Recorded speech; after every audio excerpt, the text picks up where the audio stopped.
Lieutenant Audrey Walsh had seen some questionable life choices during her 15-year stint with the Galactic Coalition, but none quite as spectacularly stupid as what she was contemplating right now. She crouched in the dim maintenance tunnel beneath mining station Vexahara, her headlamp illuminating a sight that should have sent her running in the opposite direction, preferably while screaming and firing her plasma rifle. Instead, she found herself making soft clicking sounds at what was unmistakably a Nexarian predator cub. Now, for those keeping score at home, Nexarians were the kind of species that made grown admirals wet themselves and entire star systems evacuate when even a single adult was spotted on long-range sensors. These weren't your garden-variety dangerous aliens. Oh no, that would be too simple. Nexarians were apex predators that could punch through battleship armor with their bare claws, survive in the vacuum of space for extended periods, and had a delightful habit of considering most other species as convenient snack foods. And here was Audrey, a perfectly rational human engineer, going psst, psst, psst, at what would eventually grow up to be a living nightmare with anger management issues. The cub couldn't have been more than a few weeks old, barely the size of a house cat, though its crystalline spines already gleamed with an ominous metallic sheen. Its amber eyes, the same shade that haunted the dreams of Coalition Marines, tracked her movements with an intelligence that was frankly unsettling in something so small. Dark blue-black fur covered its compact body, and despite its diminutive size, Audrey could already see the powerful muscle definition that would one day make it a galactic terror. Right now, though, it looked about as threatening as a slightly grumpy kitten. A slightly grumpy kitten that could probably bite through her fingers. But still. "Well, aren't you just precious?" Audrey muttered, her voice dripping with the kind of sarcasm that had earned her 3 disciplinary hearings and a reputation as the station's resident smartmouth. "Let me guess. Mommy and Daddy got themselves blown up by some trigger-happy patrol, and now you're stuck playing hide-and-seek in my ventilation system." The cub's ears flicked forward at the sound of her voice, and it took a tentative step closer. Audrey noticed the slight limp in its left hind leg and the way its ribs showed through its fur. Whatever had happened to its family, this little guy had been on his own for a while. "Oh, for crying out loud," she groaned, recognizing the look of desperate hunger in those predator eyes. "You're starving, aren't you?" Station Vexahara wasn't exactly the armpit of the galaxy, but it was close enough to smell it on a good day. Perched on the edge of Coalition space, it processed rare minerals that made faster-than-light travel possible, the kind of unglamorous but essential work that kept civilization running. The station housed about 300 beings from a dozen different species, all united by their shared desire to make enough credits to retire somewhere with better atmospheric processors. Audrey had been assigned here after what her commanding officer diplomatically called personality conflicts with her previous crew. Apparently, telling a hegemony general that his battle strategy had all the tactical brilliance of a concussed space whale was considered insubordination. Who knew? The truth was, Audrey preferred the frontier stations. Out here, competence mattered more than politics, and humans, despite being relative newcomers to the galactic community, had earned a reputation for being reliable, if somewhat unpredictable. They weren't the strongest, fastest, or smartest species in the Coalition, but they had something that consistently surprised their alien colleagues. They gave a damn about things that weren't necessarily their problem. Case in point, the tiny apex predator currently trying to decide if she was food or friend. "All right, little guy," Audrey said, slowly reaching into her toolkit. She pulled out a protein bar, standard Coalition rations that supposedly tasted like chicken, but had the texture of recycled cardboard. "Let's see if you're desperate enough to try human food." She broke off a small piece and tossed it toward the cub. It landed about a foot away, and the little Nexarian approached with the kind of careful stalking behavior that would be adorable if it weren't being performed by something genetically engineered to kill efficiently. The cub sniffed the protein bar, looked up at Audrey with what could only be described as deeply offended dignity, then ate it anyway. Apparently, even baby apex predators had standards, but hunger was hunger. "Yeah, I know," Audrey chuckled. "Coalition food is an insult to taste buds galaxy-wide. But it's got protein and minerals, which I'm guessing you need more than flavor right now." As she watched the cub devour the rest of the protein bar with desperate efficiency, Audrey's comm unit crackled to life. "Walsh, Report to command. We've got irregularities in the ventilation system readings. Audrey winced. Station Commander Vulneth was an Aquilan, one of those annoyingly thorough aquatic species that noticed everything and forgot nothing. If the station's sensors were picking up anomalies in the maintenance tunnels, it wouldn't be long before someone came looking for the source.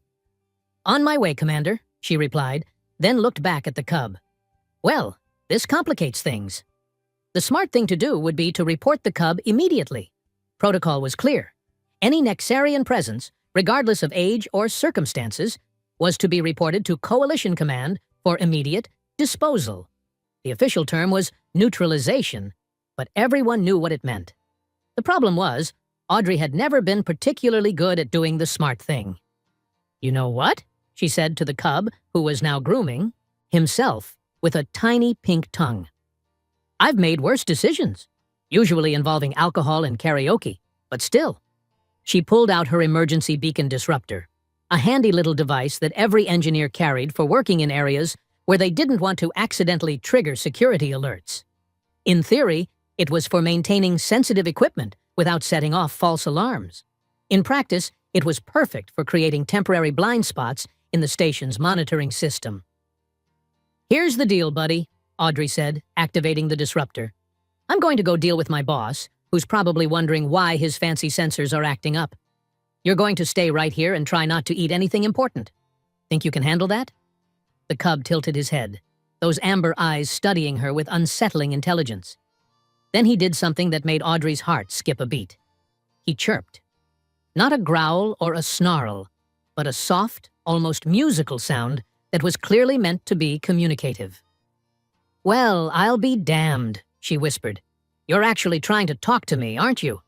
Most species in the galaxy had some form of communication, but Nexarians were notorious for their silence.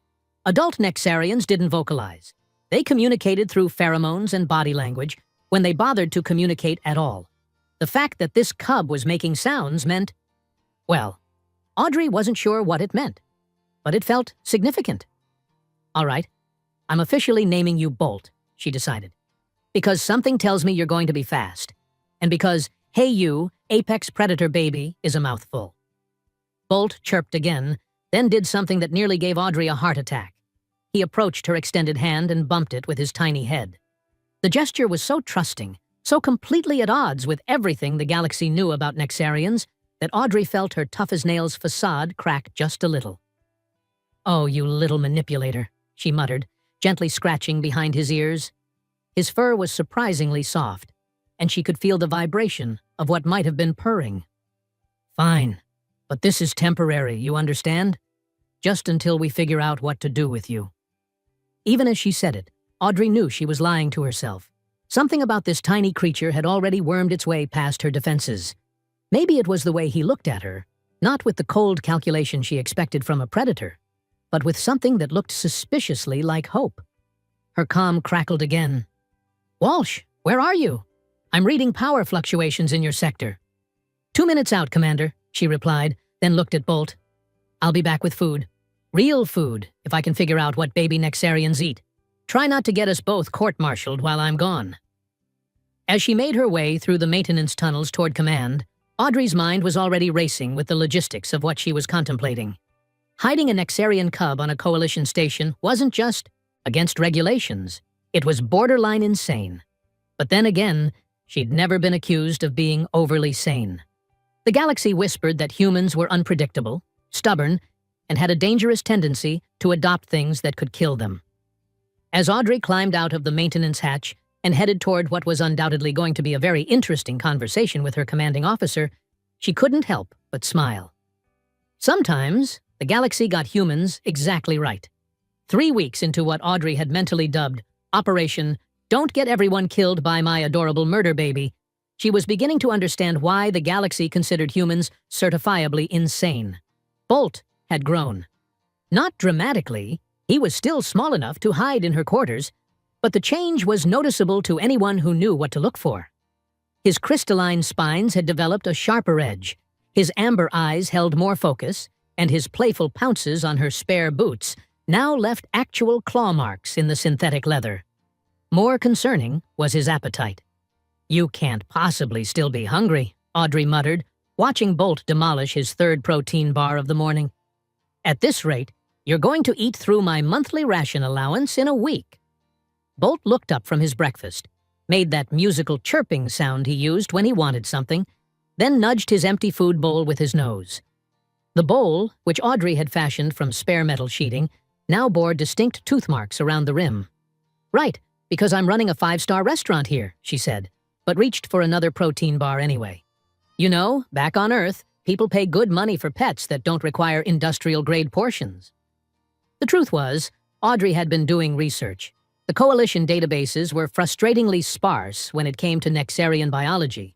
Most of the entries focused on how to kill them, rather than how to care for their young, but she'd managed to piece together some useful information. Nexarian cubs had accelerated growth rates and required specific minerals that were naturally found in their homeworld's prey species. Unfortunately, their homeworld had been sterilized by the hegemony 23 years ago, which explained why finding an orphaned cub was about as likely as winning the galactic lottery. It also explained why Bolt was probably the last of his kind. That thought had been keeping Audrey awake at night, staring at the ceiling of her cramped quarters while Bolt curled up against her side, purring in his sleep. The galaxy's most feared apex predators, reduced to a single cub who trusted a human engineer enough to sleep with his belly exposed. "All right, buddy," she said, breaking up another protein bar. "I managed to requisition some mineral supplements from the medical bay. Doc Haval thinks I'm developing a calcium deficiency." She paused. "Which, technically, I am, since you're eating most of my food." Bolt's ears perked up at the mention of supplements. Over the past few weeks, Audrey had noticed his reactions to different foods and discovered that he seemed to have an instinct for what his body needed. When she'd managed to swipe some iron tablets from the supply closet, he'd nearly vibrated with excitement. The bigger problem wasn't feeding him, it was keeping him hidden. Bolt was curious, intelligent, and had the typical predator's tendency to explore his territory, which, from his perspective, included the entire station. Yesterday, she'd found him in her tool locker, somehow having figured out how to open the magnetic lock. The day before, he'd managed to wedge himself into the ventilation shaft above her workstation, apparently fascinated by the electrical conduits that ran through the walls. His favorite game seemed to be seeing how many different hiding spots he could find in her quarters, a talent that would have been impressive if it weren't giving Audrey premature gray hair. "You're going to get us both spaced if someone catches you," she warned, watching Bolt investigate a loose panel in the wall. "And by spaced, I mean they'll probably study you first, then space us both." The truth was, their secret was becoming harder to maintain. Station Commander Vulneth had been asking pointed questions about the power fluctuations in her sector, and Security Chief Calvier, a hegemony enforcer with all the warmth and charm of a black hole, had started making random inspections of the maintenance areas. Calvier was particularly problematic. The hegemony species had lost 3 colonies to Nexarian attacks in the past 50 years, and their military doctrine basically boiled down to shoot first. Ask questions never when it came to apex predators. If he found Bolt, there wouldn't be a trial or a hearing, just a very brief and violent ending to their unusual partnership. Audrey's comm unit buzzed with an incoming message. She glanced at the display and felt her stomach drop. "Walsh, report to Bay 94 for equipment inspection. Bring full diagnostic gear." Calvier. "Well, that's not ominous at all," she muttered, then looked at Bolt, who was now hanging upside down from her ceiling fixture, apparently testing whether the gravity plating worked from multiple angles. "Bolt, down, now." The cub dropped gracefully to the floor and padded over to her, sensing her tension. One thing Audrey had learned about Nexarians, they were incredibly empathic. Bolt seemed to read her moods with uncanny accuracy, and right now, his amber eyes were sharp with alertness. "I have to go deal with our friendly neighborhood enforcer," she explained, grabbing her toolkit. "You need to stay here and be absolutely, completely quiet. No chirping, no exploring, no doing whatever that thing was where you somehow got into the air recycling unit." Bolt tilted his head, then made a sound that was distinctly different from his usual chirps. Lower, more questioning. It took Audrey a moment to realize he was trying to mimic human speech patterns. "Did you just try to say, okay?" she asked, staring at him, because that sounded remarkably like. "Okay," Bolt repeated, the syllables rough, but unmistakable. Audrey sat down heavily on her bunk. "Oh, you've got to be kidding me. You're learning to talk." "Of course you are, because my life wasn't complicated enough already." The implications were staggering. Adult Nexarians were non-vocal, but if cubs could learn language, it changed everything the galaxy thought it knew about the species. It suggested a level of adaptability and intelligence that had never been documented. It also made Bolt infinitely more valuable and more dangerous. "Listen to me very carefully," Audrey said, crouching down to meet Bolt's eyes. "When I'm not here, you don't make sounds. No chirping, no trying to talk, nothing. Can you understand that?" "Understand," Bolt repeated slowly, then made his affirmative chirp. "Good. And if someone comes in, anyone who isn't me, you hide. Deep hide, like we practiced. Remember?" Bolt's response was to vanish. One moment he was sitting in front of her, the next he'd melted into the shadows behind her storage locker with the fluid grace that would make him a legendary predator someday. Even knowing where he'd gone, Audrey could barely see him. "Perfect," she whispered. "Stay hidden until I get back." Bay 94 was in the station's outer ring, where the mining equipment was serviced and repaired.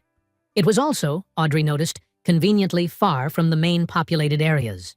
The kind of place where screaming wouldn't be heard, and bodies could be easily disposed of. She found Calvir waiting for her, his forearms crossed over his chitinous chest in the universal gesture of, "Someone's about to have a very bad day." The hegemony enforcer stood nearly 8 feet tall, with compound eyes that missed nothing and mandibles that could bite through steel plating.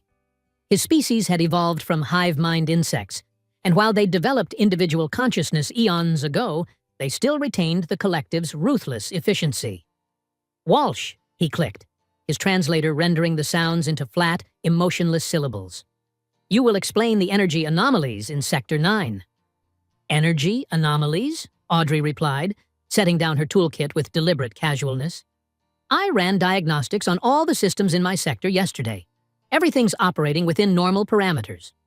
Normal parameters do not include power drains consistent with life support for unauthorized biological entities," Calvir stated, his compound eyes reflecting the bay's harsh lighting. "Nor do they include the thermal signatures I have been tracking." Audrey's blood turned to ice water, but her expression remained neutral. 20 years of military service had taught her how to lie convincingly to superior officers, a skill that was apparently more transferable than she'd expected. "Thermal signatures could be equipment malfunctions," she said. "The heating units in the outer sections have been acting up since the last solar storm. I've been running diagnostics that might account for the power fluctuations." "Show me," Calvir ordered. For the next hour, Audrey led the security chief through a masterclass in creative engineering explanations. Every anomaly he'd detected had a plausible technical cause. Every power fluctuation could be attributed to routine maintenance. Every thermal reading was consistent with equipment that was running just slightly off specification. It helped that most of what she was saying was actually true. She had been running extra diagnostics, the heating units were temperamental, and the station's aging infrastructure provided plenty of cover for unusual energy patterns. What she didn't mention was that half of those power fluctuations were caused by her jury-rigging additional food heating and air filtration for a growing Nexarian cub. "Your explanations are adequate," Calvir finally admitted, though his tone suggested he wasn't entirely convinced. "However, I will be conducting regular inspections of your sector. Any further anomalies will result in a full security sweep." "Of course," Audrey replied. "I appreciate your thoroughness. Can't be too careful on a frontier station." As Calvir stalked away, his movements precise and predatory, Audrey realized she was shaking. The security chief suspected something, and it was only a matter of time before his suspicions focused on the right target. She needed help, and there was only one person on the station who might be crazy enough to provide it. 20 minutes later, Audrey stood outside the quarters of Wren, the station's xenoarchaeologist. Wren was human, which was promising, and had a reputation for being almost as insubordinate as Audrey, which was even better. More importantly, she was one of the galaxy's leading experts on extinct predator species. "Wren," Audrey said when the door opened, "I need to ask you a hypothetical question about Nexarian cubs." Wren raised an eyebrow. She was a small woman with prematurely gray hair. and the kind of intense eyes that suggested she'd seen things that would give most people nightmares. Hypothetical, huh? Does this hypothetical question have anything to do with the fact that you've been requisitioning enough food to feed a small army? Maybe. And would it explain why my mineral analysis equipment has been showing trace signatures of compounds that shouldn't exist anywhere in this star system? Audrey's heart sank. Possibly. Wren was quiet for a long moment, studying Audrey's face. Then she smiled, the kind of smile that suggested she was about to do something that would either save them all or get them spectacularly killed. "Well," she said, stepping aside to let Audrey into her quarters. "I've always wanted to meet a living Nexarian. Hypothetically speaking, of course." Wren's reaction to meeting Bolt was not what Audrey had expected. "Oh, you magnificent little nightmare," the xenoarchaeologist breathed, crouching down as Bolt cautiously approached her. "Look at those spine formations, absolutely pristine development. And those eyes. The cognitive depth is remarkable." Bolt, now roughly the size of a medium dog but with the fluid musculature of something built for killing, tilted his head and made his questioning chirp. Wren's eyes widened. "He's vocalizing? Audrey, do you have any idea how extraordinary this is? Adult Nexarians haven't been documented making sounds since ever. But cubs might retain the ability if they're properly socialized." "Properly socialized," Audrey repeated dryly. "Right, because that's definitely what I've been doing, running a finishing school for apex predators." "Hello, beautiful," Wren said to Bolt, extending her hand slowly. "Aren't you just the most dangerous thing in the galaxy?" To Audrey's amazement, Bolt approached Wren without hesitation and bumped his head against her palm. The xenoarchaeologist's expression shifted from professional interest to something approaching wonder. "He's bonded to you," Wren said quietly. "Not just attached, actually bonded. The pheromone signatures, the body language, the way he keeps checking to make sure you're still there. Audrey, I think you've accidentally recreated something that hasn't existed for thousands of years." "What do you mean?" Wren stood up, her mind clearly racing.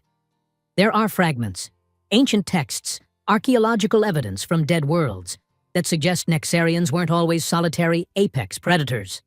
The earliest records hint at some kind of symbiotic relationship with another species. A partnership that made both sides more than they were alone." Partnership? Audrey watched Bolt settle himself between the two women, his amber eyes alert, but relaxed. "You mean, like, pets?" "Not pets, partners. The texts call them Star Walkers, beings who could traverse the void together, each providing what the other lacked.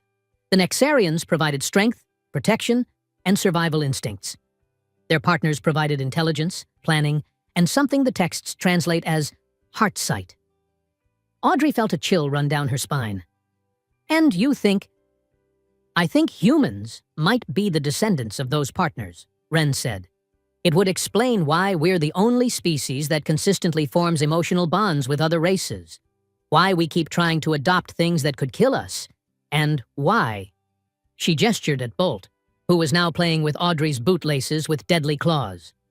"Why this little guy trusts you absolutely."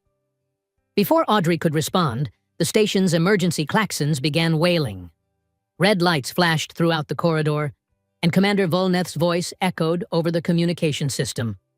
"All personnel to emergency stations. We have detected a massive solar flare heading directly for our position. This is not a drill.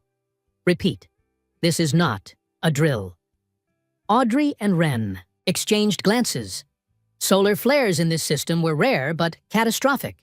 They could overload the station's shielding and fry every electronic system on board. "How long do we have?" Wren asked, checking her personal scanner. "Based on the intensity readings," Audrey did quick calculations.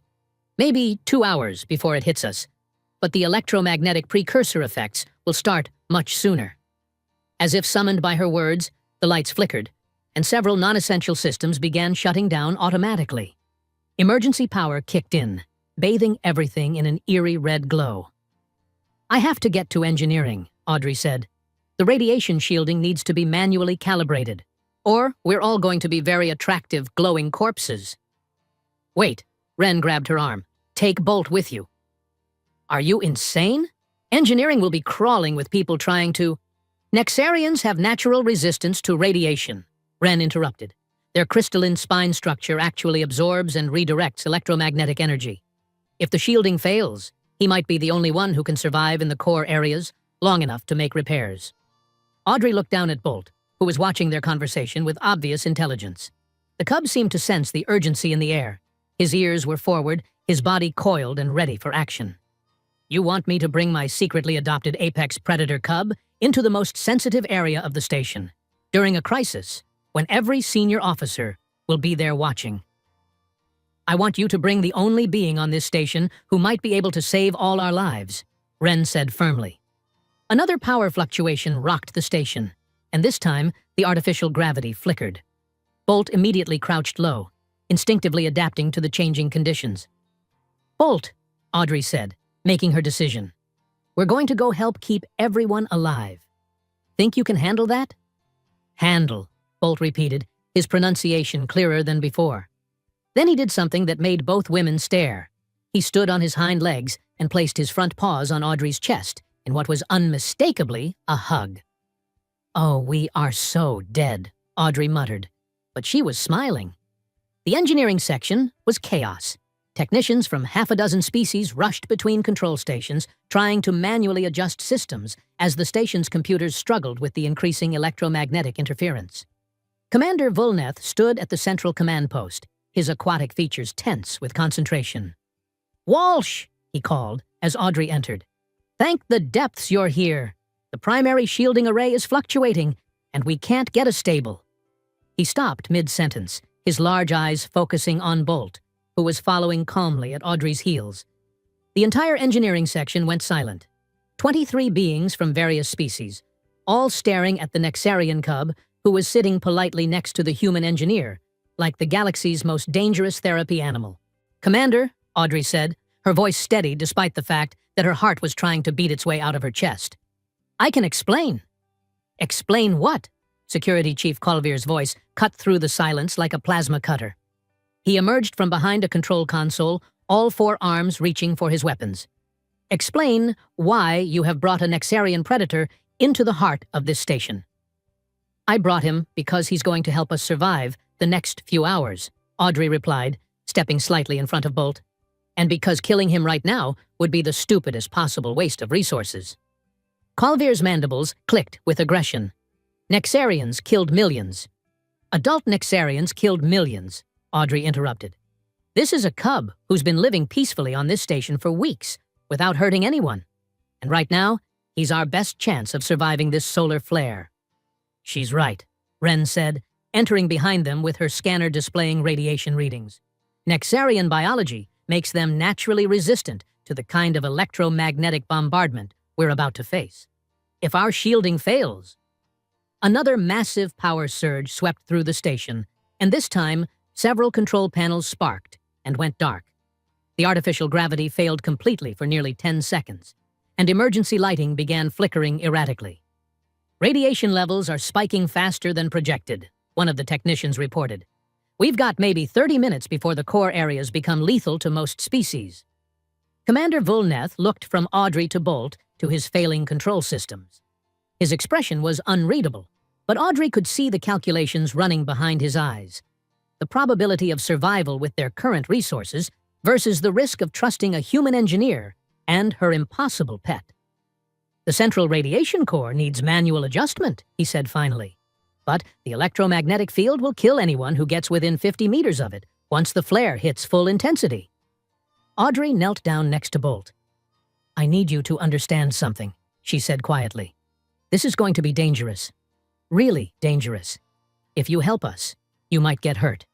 But if we don't fix this, everyone on the station dies, including me. Bolt looked up at her with those startling amber eyes, then made a sound she'd never heard before. A low, thrumming note that seemed to resonate through the metal decking. It was unmistakably a sound of determination. Together, he said clearly, the word perfectly pronounced. Several of the technicians gasped. Colvier's weapons remained drawn, but his stance had shifted from aggressive to confused. He talks, Commander Vulneth said wonderingly.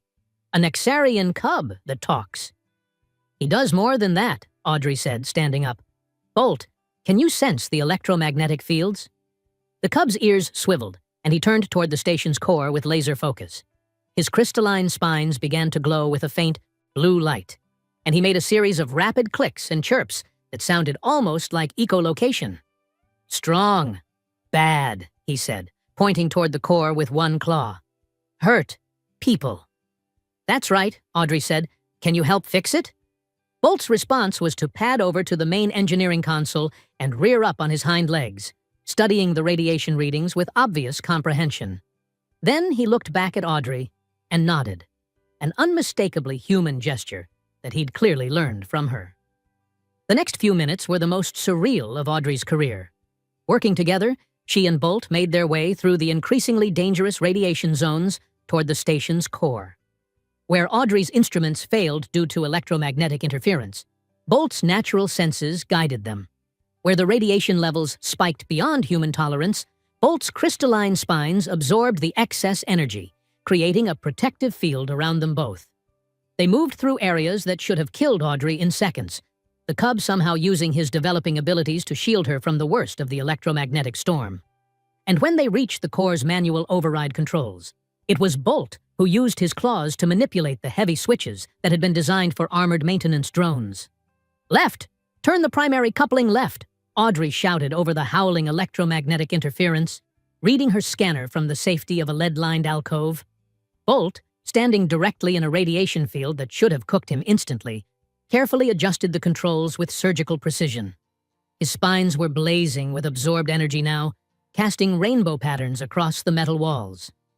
Now, the secondary array. No, the other direction. Working in perfect synchronization, the human engineer and the Nexarian cub performed repairs that neither could have accomplished alone. Audrey provided the technical knowledge and planning, while Bolt provided the strength and radiation resistance needed to actually implement the solutions. As the last connection was made and the station's shields stabilized, Bolt padded back to Audrey's alcove. He was glowing like a living constellation, excess energy crackling between his spines, but his amber eyes were bright and alert. Good? He asked, clearly exhausted but pleased with their work. More than good, Audrey said, checking her scanner. Perfect. You did perfectly. The trip back to engineering was triumphant. Every system they passed showed green readings, and the reports coming over the communication channels confirmed that the station would survive the solar flare with minimal damage. But as they entered the main engineering section, Audrey realized their real test was just beginning. The entire senior staff was waiting for them. Commander Volneth, Security Chief Colvir, and a dozen other officials who would now have to decide what to do about the human engineer and her impossible partnership with a Nexarian cub. Bolt seemed to sense the tension. He moved closer to Audrey, not hiding, but clearly presenting a united front. His spines still glowed with residual energy, making him look like something out of legend, beautiful and dangerous and utterly alien. Well, Commander Volneth said finally, his voice thoughtful, that was educational. The galaxy, as it turned out, had opinions about humans who saved space stations with the help of talking Nexarian cubs. Strong opinions. Very loud opinions. And most of them involved the phrase, immediate termination, followed by increasingly creative suggestions about what to do with Audrey's remains. The Coalition Council has received 43 formal protests in the past week, Commander Volneth reported, his aquatic features betraying nothing as he read from his datapad. The Hegemony Enforcement Division wants you court-martialed. The Rigelian Commerce Guild suggests spacing you as a public safety measure.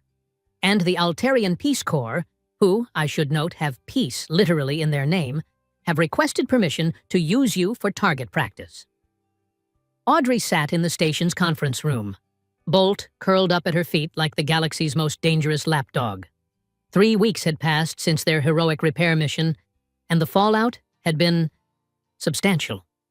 What about the good news? She asked. Please tell me there's good news. The good news, Wren interjected from across the table, is that every major xenobiology institute in the galaxy wants to study Bolt. The bad news is that most of them want to study him in very small, very dead pieces. Bolt's ears flicked at the mention of his name, and he made a soft, questioning sound. His growth had accelerated dramatically after the radiation exposure. He was now roughly the size of a large dog. his crystalline spines fully developed and gleaming with an inner light that spoke of absorbed energy. More remarkably, his vocabulary had expanded to include over 200 words, and his comprehension seemed to grow daily. "Not small pieces," he said firmly, having learned enough about galactic politics to understand the implications. "Stay together." "That's the plan, buddy," Audrey assured him, scratching behind his ears. The gesture that had once been risky was now routine. Bolt's trust in her was absolute, and his control over his predatory instincts was remarkable. Commander Volneth cleared his throat. "There is other news. The Coalition Command has decided to convene a formal hearing. You'll be transported to Capital Station in 3 days to present your case before the full council." "A hearing?" Audrey's stomach dropped. "What kind of hearing?" "The kind where they decide whether you're a pioneering xenobiologist who's made the discovery of the century," Wren said grimly, "or a dangerous lunatic who's endangering the galaxy by keeping a pet that could grow up to eat star systems." Security Chief Qualvier, who had been uncharacteristically quiet since the solar flare incident, finally spoke. "There is precedent," he said reluctantly. "Ancient hegemony records speak of partnerships between our ancestors and other species. Alliances that made both sides stronger." This was news to everyone in the room. Qualvier had spent weeks trying to have Bolt destroyed, and now he was citing historical precedent for interspecies cooperation. "What changed your mind?" Audrey asked. The Enforcer's compound eyes fixed on Bolt, who was now sitting up and paying attention to the conversation with obvious intelligence. "He could have killed you a dozen times during the repairs," Qualvier said simply. "In those radiation fields, with his enhanced strength and your vulnerability, elimination would have been efficient. Instead, he protected you. That is not the behavior of a mindless predator." Bolt tilted his head, processing the conversation, then looked up at Qualvier. "You afraid? Before?" he asked, his pronunciation careful but clear. "Yes," Qualvier admitted. "My people have been hurt by your kind." "Understand," Bolt replied. "Not hurt. Friends. Protect. Friends." The simple sincerity in the cub's voice seemed to affect everyone in the room. Here was a being that the galaxy feared above all others, offering friendship and protection with the innocent directness of a child. "The hearing won't be easy," Commander Volneth warned. "The Council will want proof that Bolt can be controlled, that he won't become a threat as he matures. They'll want guarantees that no human can give." "Then we'll give them something better than guarantees," Wren said, a familiar gleam in her eyes. "We'll give them science." Over the next 3 days, the station became an impromptu research facility. Wren conducted extensive studies of Bolt's cognitive development, documenting his language acquisition, problem-solving abilities, and emotional intelligence. The results were staggering. Bolt's learning curve wasn't just remarkable for a Nexarian, it was remarkable for any species. More importantly, they discovered something that changed everything they thought they knew about Nexarian biology. "He's not just learning human language," Wren explained excitedly, showing her data to Audrey. "He's developing empathic abilities. Watch this." She played a recording of one of their test sessions, where various crew members had interacted with Bolt while experiencing different emotional states. In every case, the cub had responded appropriately, offering comfort to those who were sad, sharing excitement with those who were happy, showing concern for those who were anxious. "Nexarians aren't emotionless killing machines," Wren continued. "They're empaths. That's why they became isolated apex predators. Without their bonded partners to help them process emotions, they became overwhelmed and withdrew from contact with other species." "You're saying they need us as much as we need them?" Audrey asked. "I'm saying they've been going insane from loneliness for thousands of years," Wren replied. "And Bolt is proof that the partnership can be restored." The transport to Capital Station was surreal. Audrey found herself in a luxury cabin aboard a Coalition diplomatic vessel, with Bolt curled up on what was probably the most expensive furniture he'd ever destroyed with his claws. The crew treated them with a mixture of fascination and terror. Word of the human and her Nexarian had spread throughout the galaxy. "Nervous?" Audrey asked Bolt as they approached the massive orbital station that served as the Coalition's seat of government. "Excited," Bolt replied, pressing his nose against the viewport to watch the approaching station. His vocabulary now included abstract concepts like excitement, curiosity, and hope. Meet new people. The hearing chamber was intimidating.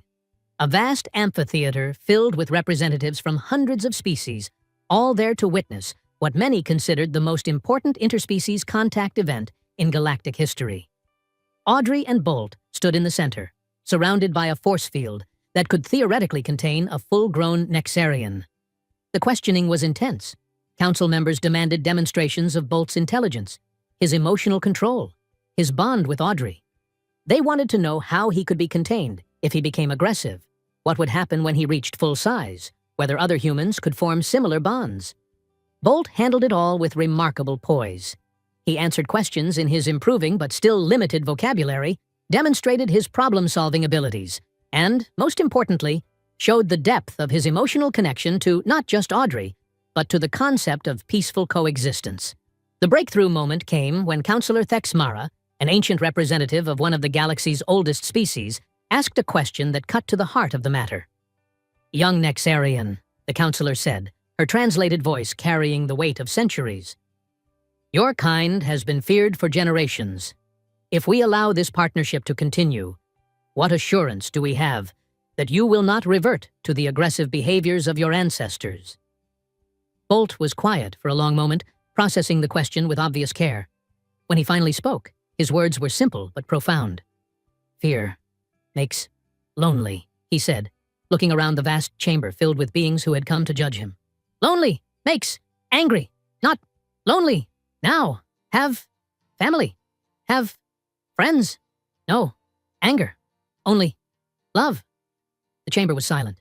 Then, from somewhere in the upper galleries, someone began to applaud.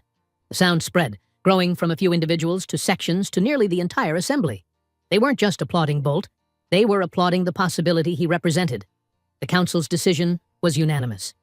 Audrey and Bolt would become the galaxy's first official human Nexarian diplomatic team, tasked with exploring the possibility of restoring the ancient partnership between their species. They would travel the galaxy, demonstrating that cooperation was possible, helping other humans learn to bond with the few remaining Nexarians, and proving that the galaxy's most feared predators could become its greatest protectors. 6 months later, Audrey stood on the observation deck of their assigned ship, watching Bolt, now nearly full-sized and magnificent, play with a group of human children they were transporting to a new colony world.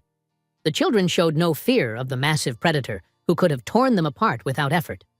To them, he was just Bolt, who told funny stories in his careful, measured speech and gave the best hugs in the galaxy. "The Empire still whispers about it, you know," Wren said, joining her at the viewport, "the day a stubborn human engineer proved that love is stronger than fear." Audrey smiled, watching Bolt carefully help a small girl reach a toy she'd dropped, his massive claws delicate as surgeon's tools. "We didn't prove anything," she said. "We just remembered something the galaxy forgot. That family isn't about species or biology. It's about choosing to care for each other." In the cargo bay below, Bolt looked up and caught sight of Audrey through the viewport. His amber eyes brightened, and he made the happy, chirping sound that always meant, "Everything is right in my world." And for the first time in millennia, the galaxy was beginning to believe that maybe, just maybe, everything could be right in theirs too.